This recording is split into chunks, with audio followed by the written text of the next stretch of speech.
Steve, you know what this is, don't you? It's a time-space warp. Like and subscribe, subscribe to my channel, because I put stuff up and you can watch it,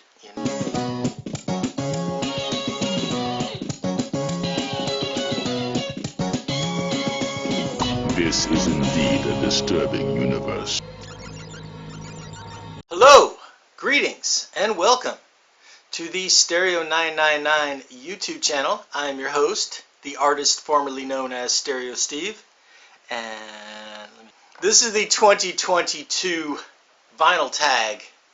And this year it's been anarchy, because there's at least 3 different lists of questions going around. I'm not sure whose questions I'm doing, except that one set of questions I saw looked like questions I wanted to answer, and so I copy pasted it.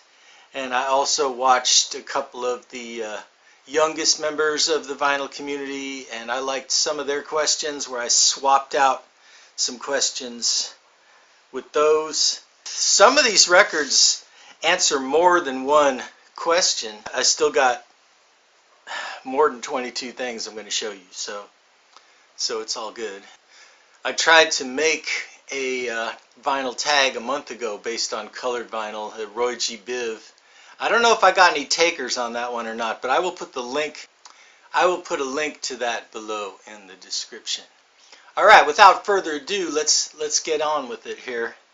The first question, and this is from the young members.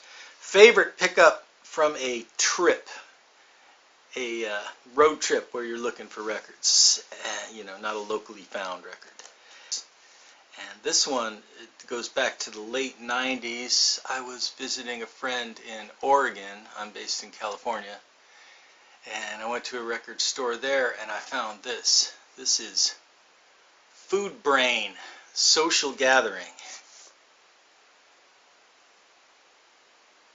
And it's also a bootleg, which answers another one of their questions. But Food Brain was a Japanese band, I think from about 1970, and they are a super group with Shinki Chen on guitar and Hiro Yanagida on keyboards, and the bass player from the Golden Cups and the drummer from Strawberry Path. And they do some crazy jamming. Yeah, it's a bootleg. Originals cost more arms and legs than I have to spare. I'm not tripping too hard on that. I did a few years later find a legit CD reissue of it on Polydor. Here it is. Did it have an Obi? It did have an Obi. Here's the Obi. Food Brain. Question number 2 on my unique little list here. Album by first band you saw live. Well, I don't know if I technically saw them live, because the show was kind of a festival, but it was the band that I went to see, and it was Cheap Trick. And this is Cheap Trick in color. First record I got by the first band I saw. And in black and white. The memory is like a tape machine, recording day-to-day experience. May we play back from what we remember? Alright. Album by a duo. That is the next one. And this one is also a concept album, so this answers a couple of questions. And this is the Apple Tree Theater. This is one of the first semi-obscure 60s psych records that I ever found. And they are a duo. They are 2 brothers, John and Terrence Boylan. And they do this kind of psychedelic, kind of folky little skits in between the songs. So some people kind of think it's a comedy record because of that. But it's got kind of a conceptual thing about memories and whatnot. But they went on to do some stuff. John Boylan is a producer, I've seen his name on records by Boston, Linda Ronstadt, you know, The Simpsons Sing the Blues. He's done production. And Terrence, the singer, he made some solo albums. One that he made right after this that's kind of collectible because it has Becker and Fagan from Steely Dan and his backup band.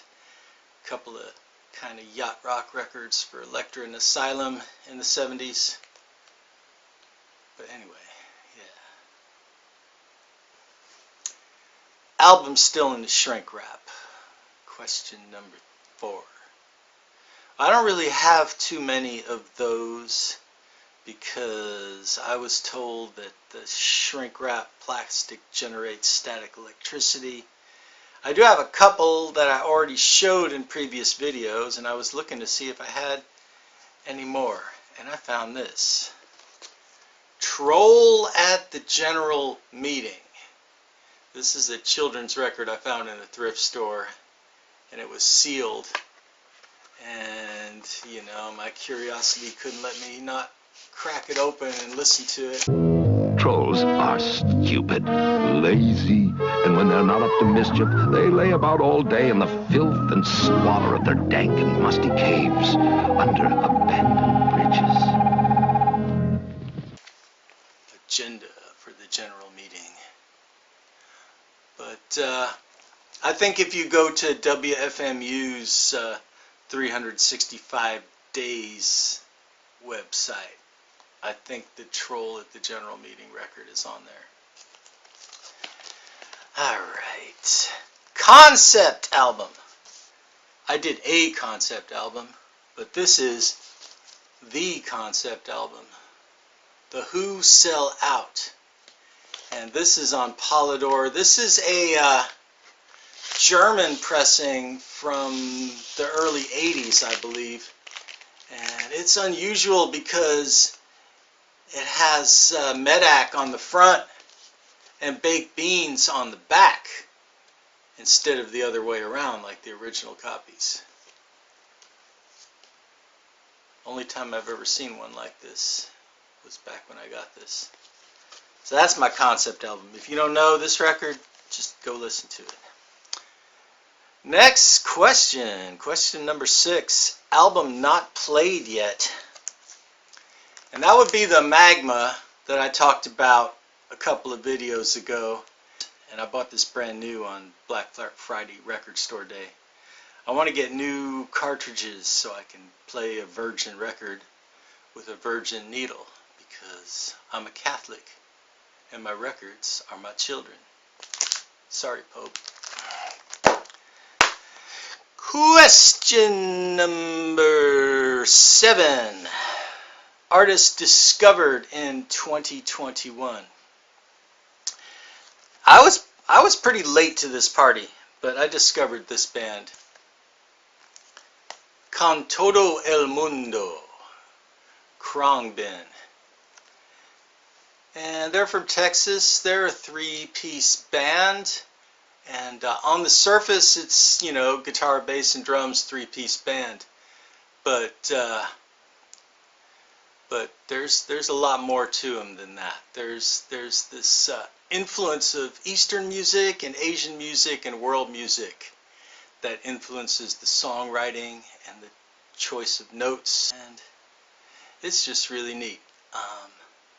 This might be a stretch, but they're kind of a mellower version of Sun City Girls without the dark humor, just with the way the guitar playing goes. Khruangbin, definitely worth checking out, and that's my discovery. Next is a live album. Okay, and I remember in previous years there was a question that was live album by a band that you've seen live, but this just says live album. But I am going to take it a little step further. This is the Toiling Midgets live at the Old Waldorf, 1982. This was not released in 1982, so this doesn't fulfill a later question, but I actually went to this show. And the Toiling Midgets, they were opening for Nico and the Dream Syndicate at this legendary club in San Francisco that doesn't exist anymore. So yeah. 你这混账的东西，你该死，你该死，你该下18层地狱。 Next question. Album from a different continent. Okay, and I've been just kind of listening to this lately. This is, I believe, from Singapore. It's a soundtrack to a 1974 film called Where the Seagull Flies. And no, I can't read any of this, but I literally typed the catalog number into Google and found a listing for this record. And yeah, the movie seems kind of soap opera-ish, but the music is pretty groovy. Kind of, I can hear the influence on Khruangbin on this. So Where the Seagull Flies.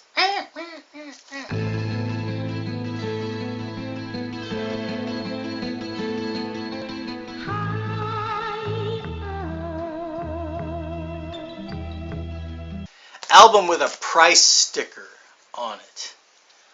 Okay, well, in 2020, I was gifted some records by a good friend who moved, and a lot of these records he bought while he was in England.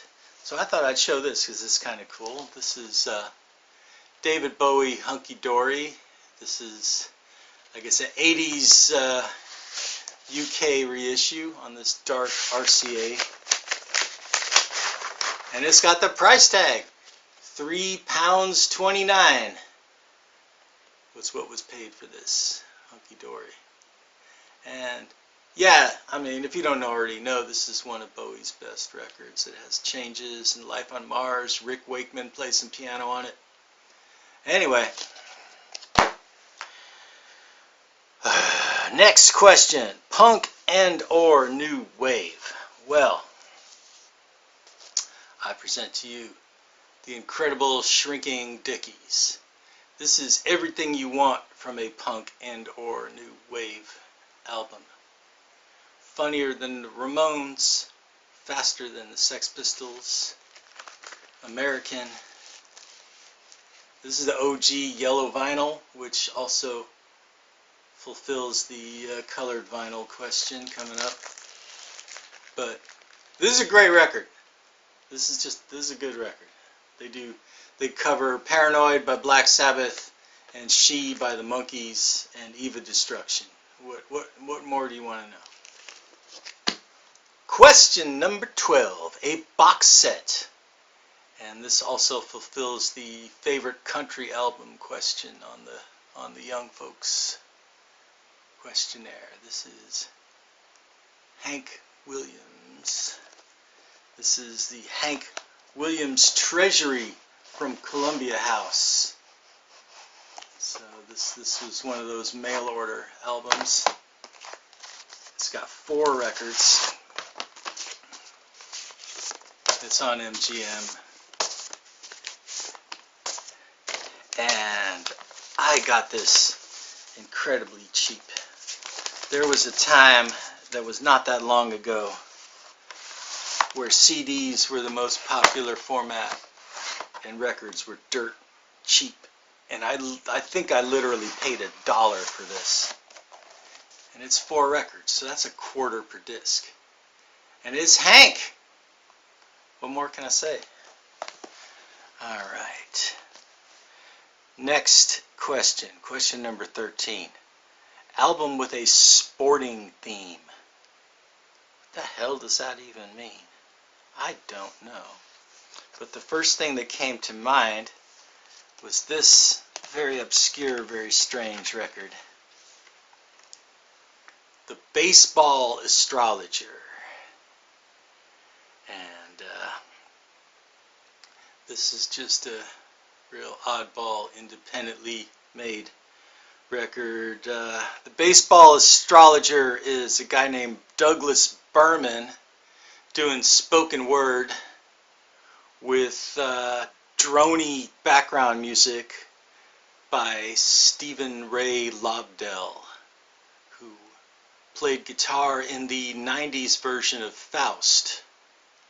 So yeah, this is dark, you know, the distorted music drowns out a lot of the speaking, but it creates a mood, and I guess it's sporting. The baseball astrologer.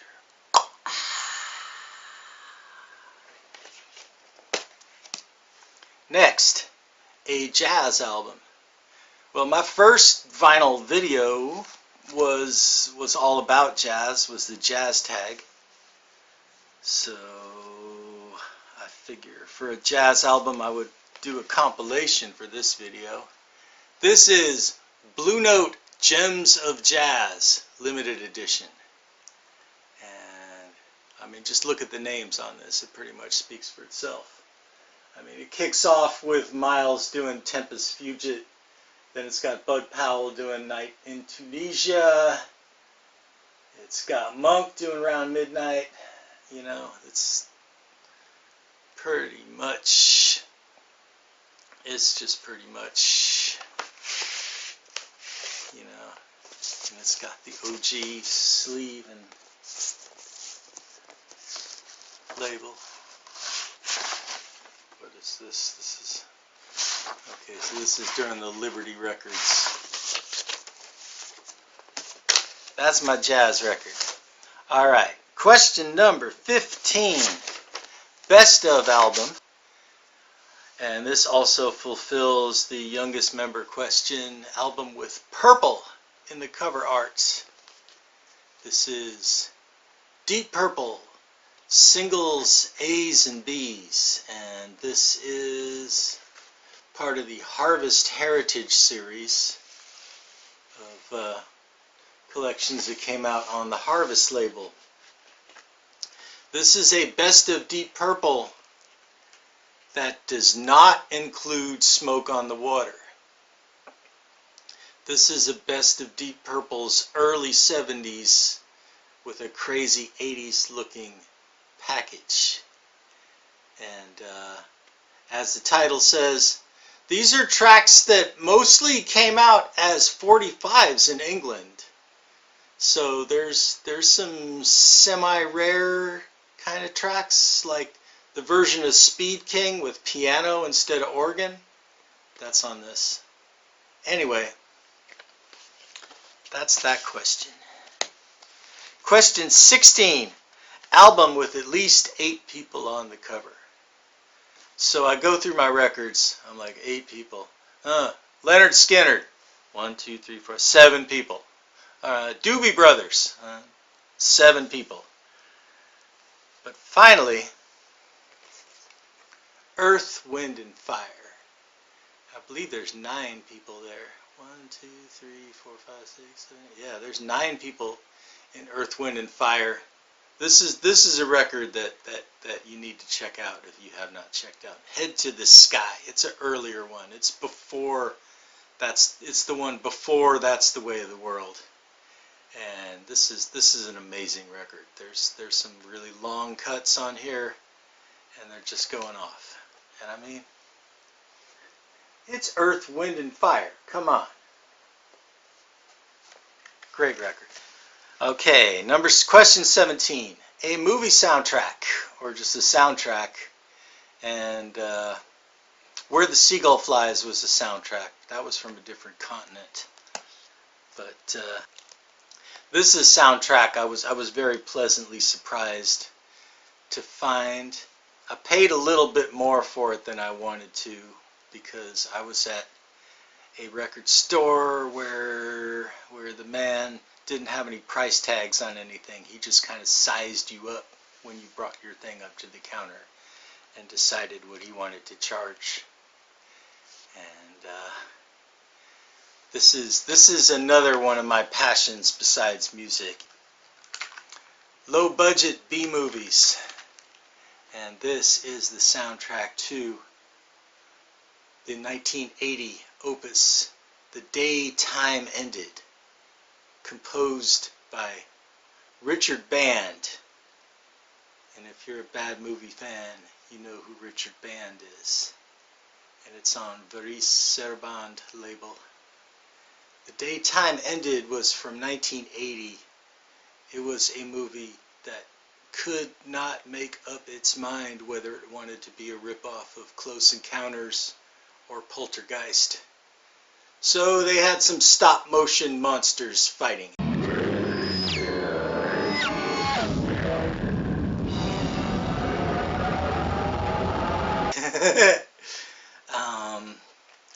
And full disclosure, that little pyramid thing, that's from this movie. Next, VCLT. Now, VCLT stands for Vinyl Community Love Train. I'm going to just assume that albums gifted me by musician friends count as VCLT. I got 2 last year. One is this band called A Snowball's Chance in Hell.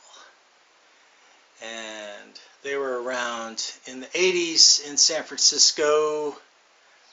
I believe that's a reference to a Husker Du song. But my homie was in this band and they just did a CD release of their old material.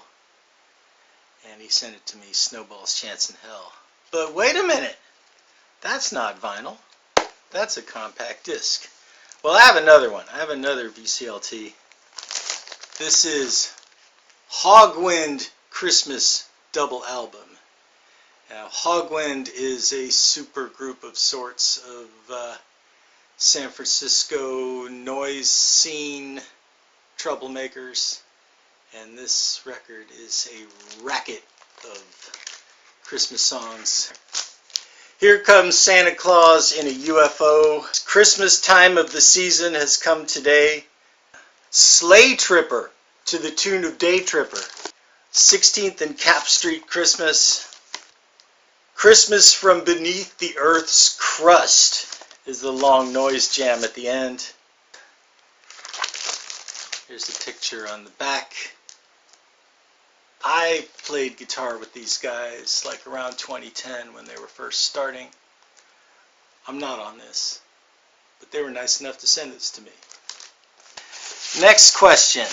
Album with no writing on the jacket. And I'm gonna just get basic with y'all here because this was the record that really pushed the boundaries of no writing on the jacket. Because by their 4th album, they were like, hey, we're famous enough that they'll just know it's us and buy it no matter what we put on the cover. And of course, I'm talking about the 4th Led Zeppelin album.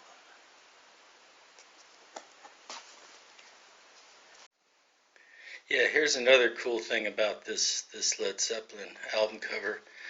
When you open it up, it's got the Hermit up on the hill, but if you hold it up to the mirror like that, it's a wolf. See his nose there and his eyes?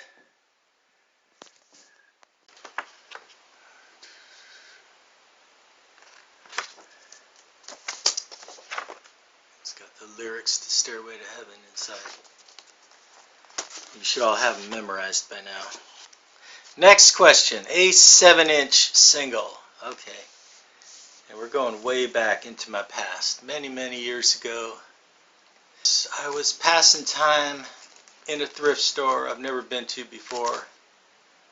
There was a bunch of 45s. Most of them I really didn't know what they were. And I was just kind of flipping through.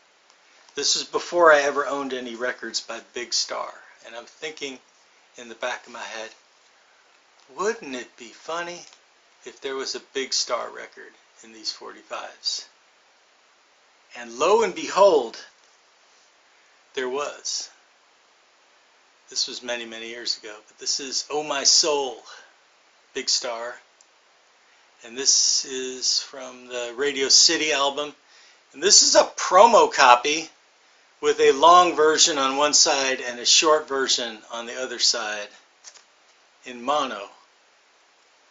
I mean, it's not in perfect condition, but just the fact that I found a Big Star record in a thrift store. So yeah, it was a long ass time ago, but just the fact that I thought about And it happened, you know. It's a trip. Alright, we're getting into the stretch here. Just a couple more. Colored vinyl.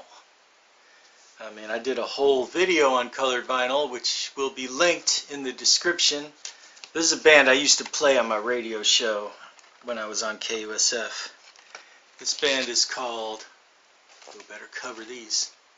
This band is called Wild Isle Life. And they were originally from the Bay Area, and then they moved to Seattle, made a few records. And